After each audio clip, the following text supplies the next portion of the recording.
Profits is proud to be sponsored by Game of Silks. Go to silks.io to get in the game. Real ownership, real races, real rewards. Yo, yo, yo, what up, ladies and gentlemen, boys and girls? We are here on Friday evening, just before the big weekend of 3 preps.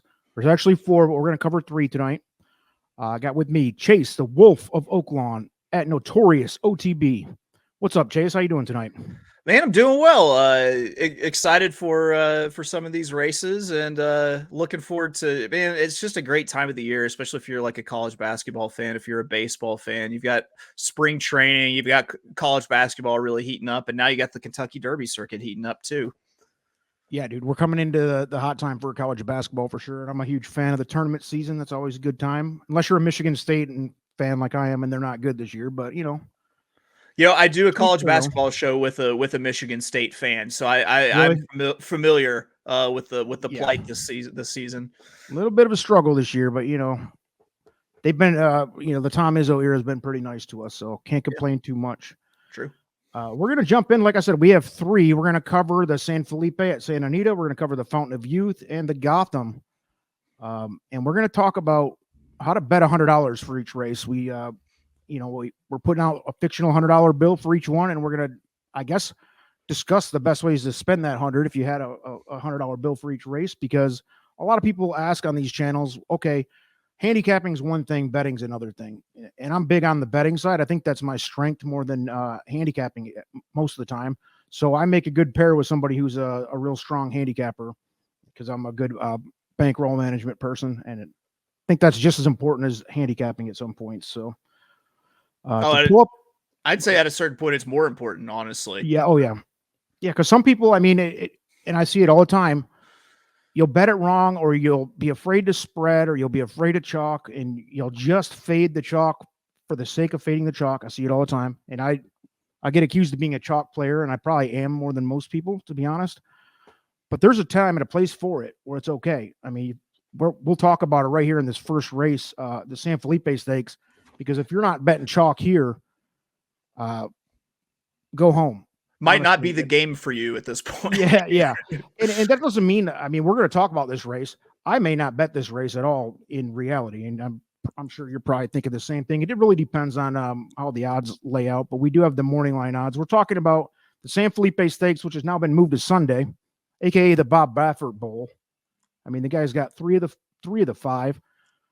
It was 4 of the 6 before they, got the final field in check here. But yeah, this is Santa Anita on Sunday, and the best 3-year-old of the prep season, ineligible for the Derby, is in this race, in my opinion, and I think in most people's opinions, is Nisos, the 3-horse. Chase, why don't you give us a little insight? First of all, do you think Nisos is the best horse of this crop? And then secondly, what were your opening thoughts on how to bet this race, if at all? I do think that Nisos, so far and it might be a little bit of recency bias from the last time that Nisos ran, but when I think back to everyone that I've seen win the prep races, I think Nisos might be the cream of the crop. I think Sierra Leone looked pretty good in the Risen Star, considering that nightmare trip that the horse had. But just in terms of how easy Nisos made it look last time, especially against a pretty weak California crop, I'd say, outside of Nisos. I think that, this horse is head and shoulders above. And at 1 to 5 on the morning line, it's unfortunate because it's not like there's absolutely no value in win betting the horse. There's absolutely no value in place or show, of course. So it's kind of you have to do a little bit of wagering gymnastics to find out how to make money off of it. Yeah. So yeah, that's what we're talking about with the bankroll management. Now, gun to my head, and you make me bet $100 on this, because I'll be honest, I'm probably not going to bet this race at all. I don't see any value, unless you're somebody who thinks that. But even if you think Wind Me Up is a superior second to the other 4 or the other 3, that exacta is going to pay like $2, honestly. Right. Maybe 3 if you're lucky. I don't know who else is going to take money here, but that's I guess imagination. The other Baffert is I don't know what to do this. In reality, I probably wouldn't bet this, but where would you go if you were going to bet this race with $100?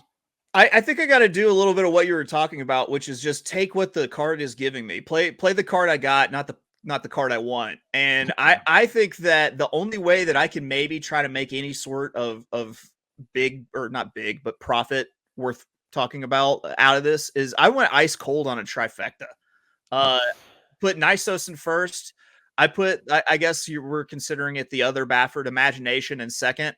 And then it was a toss up for me between if I wanted to put Scatify or Wind Me Up in third. And I think Bob's on the warpath when it comes to these Derby points races. Like he really wants to just as many Derby points as he possibly can. So I think he goes, 1, 2, 3 here and Wind Me Up, finishes third. So I go ice cold 3-5-2 because outside of playing it horizontally in like a double or a pick 3 or something of the like, then I'm not sure how exactly you make money on this race other than that ice cold trifecta.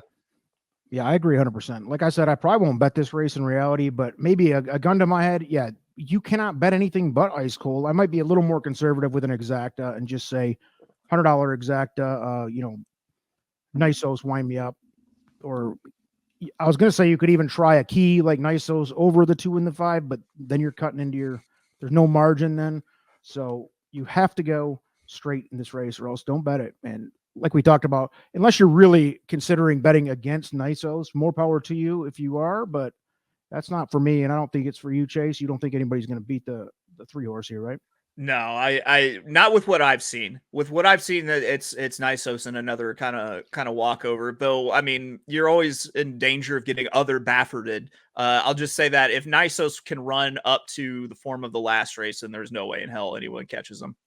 Yeah, and if you're bold enough to do so, bet it straight the other way. But I wouldn't recommend it. That's a quick race to go through. We don't need to really go much further in that.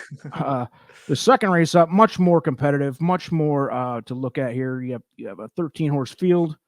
It's the Gotham at Aqueduct on Saturday. And we have, like I said, 13 horses.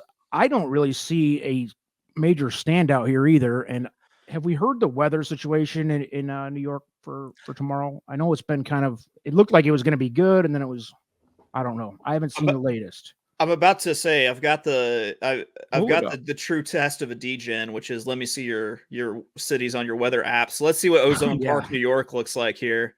Yeah, that is a true sign. Thank you for that. We appreciate it. We got a 98% chance of rain tomorrow for the Gotham. It looks like. Yeah. And for me, to be honest, I wasn't really picking out any horses here with a major confidence. This was like a box, or at least a key box, or some kind of bet for me. I do have a somewhat of a plan here, but yeah, with the rain, I just think it mixes it up more. I don't know who it favors. I don't know. Do you have any idea of actually most of the New York crop here has been in the rain and slop most of the season, which is pretty much par for the course this time of year. But yeah, I guess what's your first thought on this 13-horse field? Do you think there's a standout, or do you think this is a race where you gotta go kind of deep? It's with this 13-horse field, the one thing that really popped out to me first and foremost was pace. Pace. A lot of pace in this race. And so I typically like to look at early speed, especially kind of inside drawn. Like seeing a horse like the one, was it Connate for Todd Pletcher, would be typically just like a, speed on the rail at an Aqueduct Stakes race would get me perked up at 30-1. I think the horse isn't without a chance, but I'm not looking at it. It's just because I think there's so much pace that I'm not sure it can be sustained the entire time. So I kind of thought, just from a pace standpoint, because it gets Joel Rosario up, and he's taking this horse to the back. It's the 3 Deterministic, which they got at 9-2 here, which is just like I think a lukewarm second choice here to just a touch. Yeah, along with Bergen, that also 9-2. So yeah, those 3 seem to be the consensus. I guess morning line, which really is not a consensus, but David Aragona, I believe, right? So. And he's usually one of the better morning line setters out there for sure.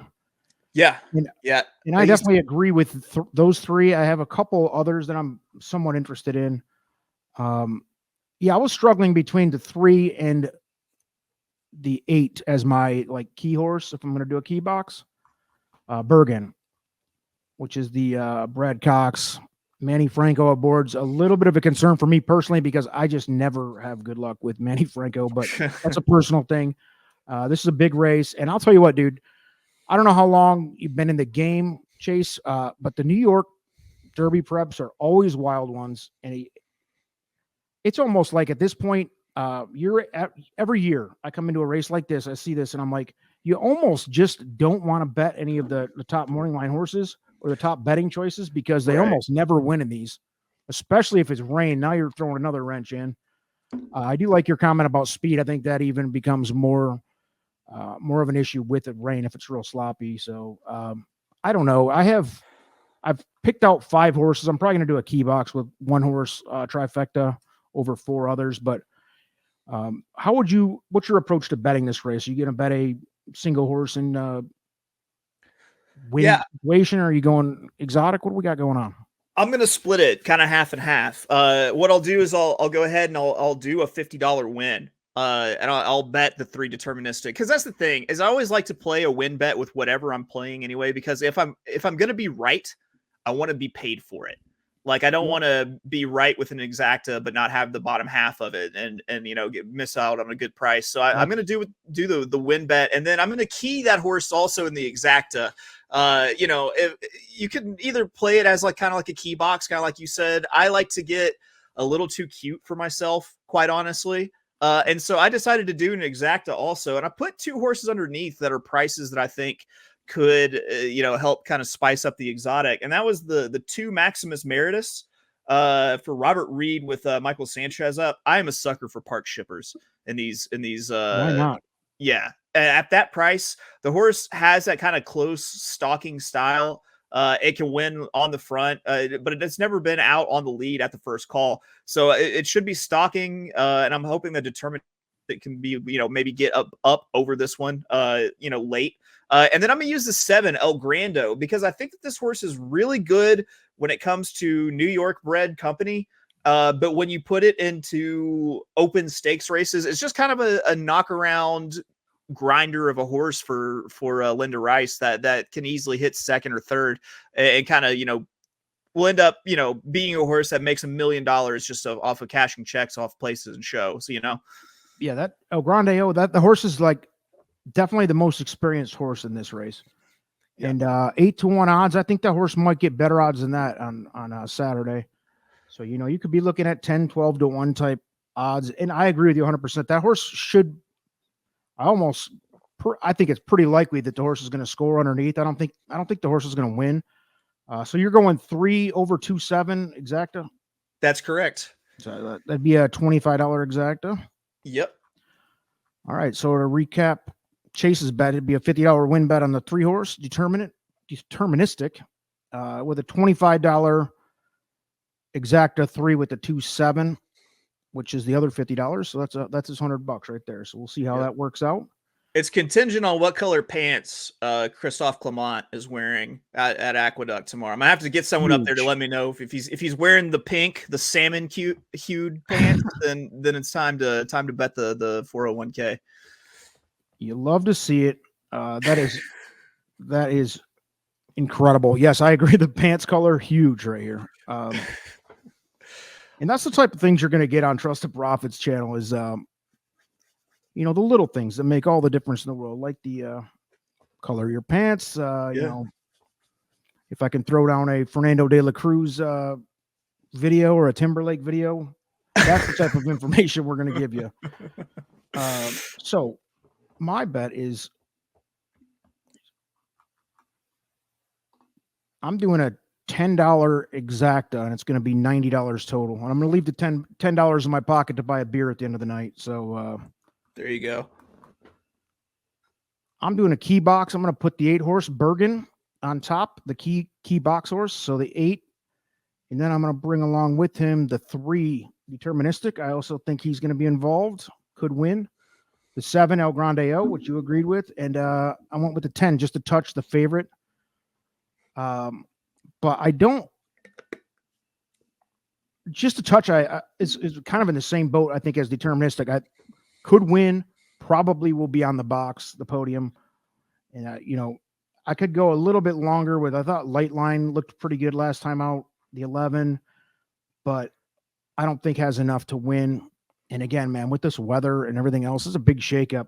if you have a feeling out there, anybody watching this, if you have a feeling on a horse, man, take it, because this is the type of race where somebody could blow up the tote board, and I wouldn't be surprised at all. But as far as a sanity check bet, I think the 8, and again, this is a trifecta key box. 8 with a 3, 7, 10 is about as safe as I could come up with for a trifecta play. And Chase had 2 of the horses. That makes me feel a little better. So, I spread 3 underneath of a key box horse. So I think we're kind of on the same page with that race. It's a tough race. I guess the 12 sliders out. I forgot to mention that earlier. So that's one horse that was kind of in contention that is now scratched. I'm glad you said something, because I was about to go into a little diatribe about how I think Slider's kind of interesting. And was before the scratch a little bit interesting in that spot. Yeah, I had it in my notes and I forgot to mention it, but yeah, he's out. So that makes it a 12-horse field at this point. And with the rain, man, you might see another scratch or 2 tomorrow. Who knows? Yep. But yeah, that's your Gotham. And the Gotham produces bomb payouts, man. And again, that's why I would be caution anybody who's a chalk player in this one. The complete adversary to the first race we talked about, where I think chalk makes a lot of sense. Yeah. Or he just dodged that race completely, which I'm going to do, I think. So any more thoughts on this one, Chase, before we go to the last of the 3? No, I think the real value might come from someone underneath, kind of like that. I was thinking with like maybe like that one Canate or the 2 Maximus Meritus. I could see those horses like kind of just clunking up into second or third, and then really kind of throwing that. I think that's where the value might come from in this race, because I think Aragona kind of nailed it with this line a little bit. Yeah, it's pretty good. And I had Matthew DeSantis on. He's now a NYRA expert up there, lives in Aqueduct basically, and I believe, I can't remember exactly what he said about Maximus Meridius, but he also, I think, liked him a little bit, like as a price play. So, okay. Yeah, we put that video out earlier in the week before there was official morning lines or anything like that. And I'm pretty sure he mentioned him having a shot as a underneath play. So yeah, okay. I think we're on the same page here for this one. And the last one, Fountain of Youth, probably the most talent here. I know a lot of people big on Dornoch and Locked, right? So those are the 2 big names in here. That's the first thing that pops off the page at you. And you see the morning lines here from Pete Aiello. We have 2-1 on Dornoch. And forgive me, because this is another one of those horses like Taba, where everybody's just blowing up the comment section on how to pronounce this thing. I think it's Dornoch. Is it Dornick? I don't care at this point, because it's unbelievable. Remember when Taba was a thing? Everybody was like, no, it's Taiba. It's Taba. You're an effing idiot. You know nothing about racing. You know nothing. And then you go find out that the background to the name Taba was actually, it was proven. It was proven that whoever was calling me an effing moron for calling him Taba, whatever. Long story short, I don't know if it's Dornoch or Dornick or Dorcock. I don't care. It's what's funny. It's funny because it's the CH sound that makes that, and then you've got Real Macho right above with the CH above it. So I'm like, hold on now, is this Real Macho? Is this Real Mako? How does this work? Or Mako. Yeah, I mean, it's the English language, folks. So it's not the most brilliant of languages. It really isn't. It's the most.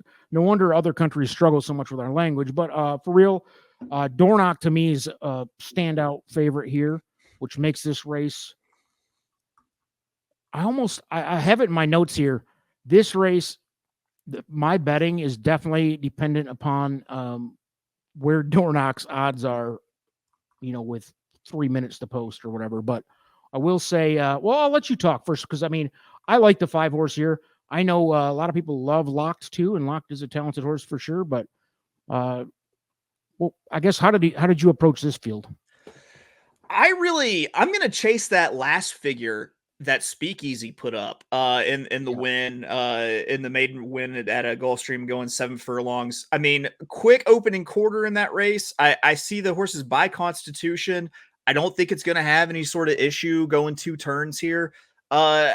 Is that a little bit short of a price for me to take a horse doing something for the first time? Maybe a little bit, but with as much as I've heard people like Dornoch, as much as people like Locked, I kind of expect that price to float a little bit up from 9 to 2. I agree. I think he could be more like 6-7 to 1, honestly, maybe even higher. And see, I'm at first it was I couldn't let myself do it, but then thinking about it, have I seen Todd Pletcher supposedly super horses fail in Kentucky Derby preps in Florida already this year? I have, but this one didn't Every year run it in the seems like. BC Juvenile. This one is fresh. Just broke its maiden back in January, so I'm not worried about the horse coming off of a long layoff, and who knows, it could really pop in that second start. All right, so you're looking at Speakeasy as a win bet, or to be Yeah. involved in a. I mean, I'm going to win bet Speakeasy. It'll be a $50 win, and then I'll use Speakeasy on top in an exacta, and I'll use the 3 Victory Avenue and the 8 locked underneath. okay, so we're definitely different here. I like Victory Avenue a little better than Speakeasy too. So you're going 1 with the 3, 8, right? That's correct. Yeah. So the same betting pattern as your Gotham, or as your Gotham bet. So $50 to win on the 1. Yep. And then an exacta 1 with the. Yeah, I like where your head's at with the if you're right, you're right, and if you're wrong, you're going to lose both. I mean, because especially with this, because if you get that 1-3 exacta, that's going to be huge, because I do think Dornock and Locked are going to take, like, the morning line here is one thing, and that's what I'm afraid of. That's why I'm a little tempered on how I'm approaching this betting, because if Dornock's like even money or less, I'm going to do a completely different bet. That if he's legit 2-1, I'll bet him. Right. Right. I think he will. He might be. He might be like 8-5 or something like that, I feel like, because I think Locked is going to take just as much money as him. And then, the 2 you've got here, the 1 and the 3 are going to take a bunch of money. And then the 6 Merit, I also think is interesting, because this one thing, whenever I look at a Gulfstream Park card, and spoiler alert, I play there every day. When you see a Safi horse with Edgard Zayas on it, they're usually right in the mix. And he usually has, like, that combo teams up probably about twice a card. And it's only when the horse has a shot to win. And I don't know the history on Merit as much as I should, but just that combo, the jockey trainer combo alone, makes me a little bit interested in playing him as an underneath play, the 6. But otherwise, I'm on the same 2 you are. But I put Dornock up as the top horse, and that's, again, if he goes off at 8-5, I'm not so enthusiastic about that. But if it goes off at even 9-5 or 2-1, my $100 is going on him to win straight up. And I know that's not a super creative bet, but that underneath, man, if I thought Locked was truly the second best here, I'd do a exacta box for $50 with those 2, or something, get cute or whatever. But I don't think that Locked is head and shoulders above the 2 that you mentioned, the 1 and the 3. So with that said, the easiest money to me is Dornock to win for the $100. Right. If he's in the neighborhood of 2-1, if he gets down to 6-5, 1-1, probably no longer interested. I would probably do then, some sort of exacta key with him on top of the 2 you mentioned, or the 3, your 3 horses, the 1, 3, 8. So that'd be a $3, like a $33 exacta with Dornock keyed over the top of 1, 3, 8. So, yeah. And we're in the same neighborhood again. We just don't. You're fading Dornock. Is there a reason for that? I'm just curious, because I'm trying to learn. Because I mean, we're all looking at a small sample size on these horses. These are the Derby prep horses. Most of them are very lightly used. But I just thought Dornock right up there with the most impressive. I would probably put him in that 2nd to 4th range. Again, Nisos was my best horse overall too, but he doesn't count. You've got your Sierra Leone, your Timberlake, your Dornock, your Locked, and anybody else you want to throw in that mix. But I do think Dornock, with what he's done to this point, is in that conversation as well. When I throw out the wet track figure from the Remsen, and just kind of look at what the horse has done on a fast track, even when I throw out,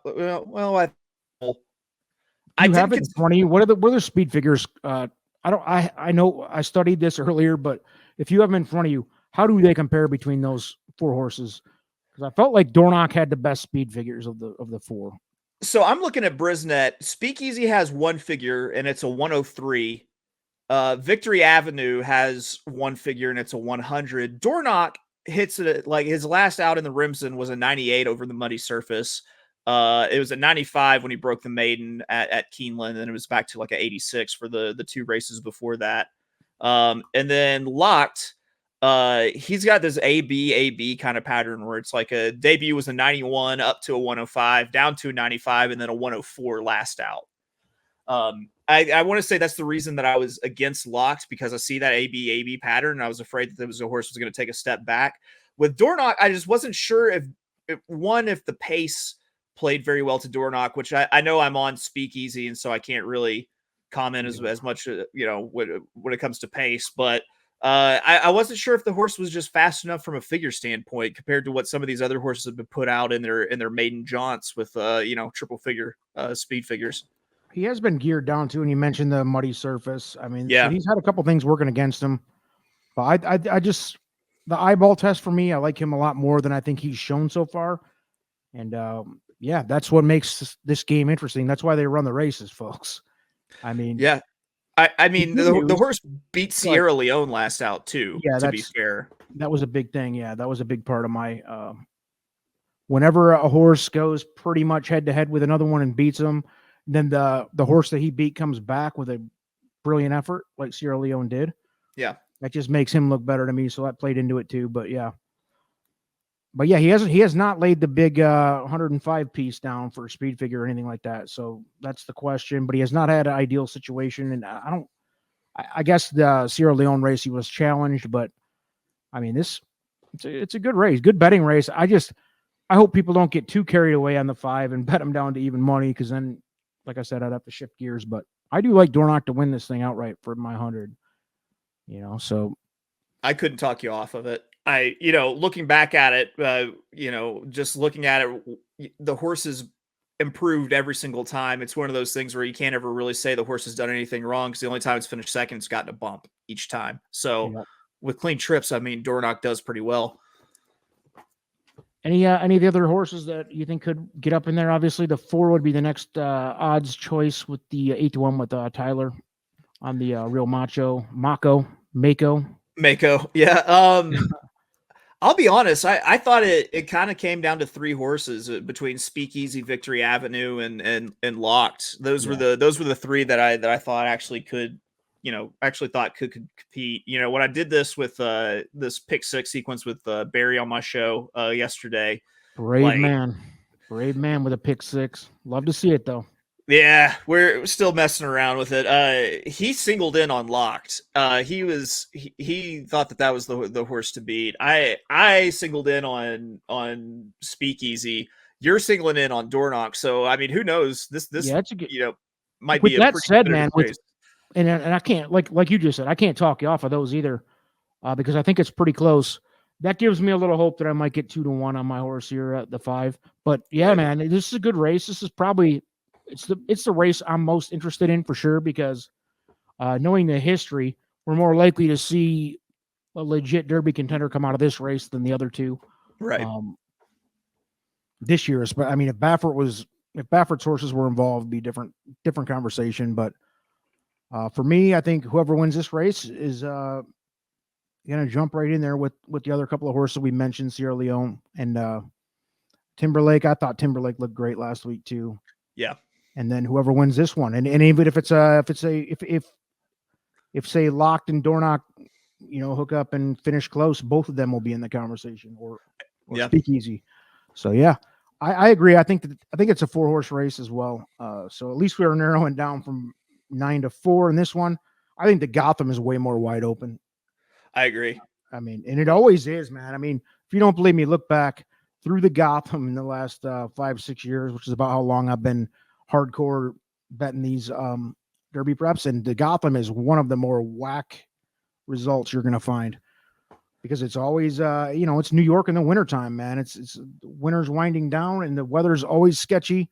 Yeah. And then you've got the Gotham's a mile. So what are we doing? I mean, yeah, I made fun of Matt. Now I put the onus on him as to why the Gotham is still a mile race at this point. We're obviously, if you're a legit Derby contender, you would want to be going a mile and a 16th by now, at least, so Right. I don't know Right. what they're doing, but I like blaming stuff like that on Matt because he's new to NYRA, and it's just fun to blame Yeah. something like that on him. He's such a gracious guy that he'd just take the blame for it too. Yeah, he's me and him are good enough friends, and I think you guys are too. But we give each other shit. And it's fun. But he didn't have a real answer for it though, which I respect Matt as much as anybody. But yeah, it doesn't make sense other than just like it's one of those things like baseball games 9 innings. If you ever change that, you're a fucking idiot. Right. Right. Yeah. Why would a 6-inning game make more sense? I don't know. Or it's kind of like the NFL season going from 16 games to 17. I think that kind of sucks only for the historical reasons, because it's like, wow, a 2,000-yard rusher doesn't mean the same thing as it used to or whatever. Right. But, right. Now we're going on a big tangent, but Chase, appreciate your time, brother. I think your bets made sense to me. I think we're pretty close on our overall evaluations of these 3 preps. You got the Battaglia at Turfway on Saturday night. Didn't even really look close at that race yet. Just bet Luan Machado. I when it comes to all weather, I like just any candy ride baby I can find. So if there's a candy ride baby in the Battaglia, then that's it for me. I'm sold. I'll just bet Luan Machado. He wins no matter what the price is and no matter what the length of the race is, doesn't matter. But Turfway Park is it's been fun, and they've had they have 2 fills, and who was it the year before? They've had a couple monsters in a row, man. 2 fills and then Rich Strike, right? Yeah, Rich Strike. Strike won. Yeah. So 2 fills was one of the sweethearts last year. He's a legend. And obviously Rich Strike did the unthinkable. But that's Turfway Park, no joke. We'll see what happens with that race and these 3. But thanks again, Chase. Anything else to close this thing out? You want to plug anything? Yeah, check out my horse racing podcast, the Notorious OTB. It's available wherever you get your podcasts through the Sports Gambling Podcast Network. So usually got new episodes Wednesday, Thursday, Friday. So check it out. Every week, 3? Try to. Awesome, Sometimes it's 2. Good on you, try brother. to. Yeah. All right, man. Check it out. Just published the 200th episode today. There you go, man. Guy's busy, guy's knowledgeable, loves the game. You love to see it. Thanks everybody for joining. Peace out.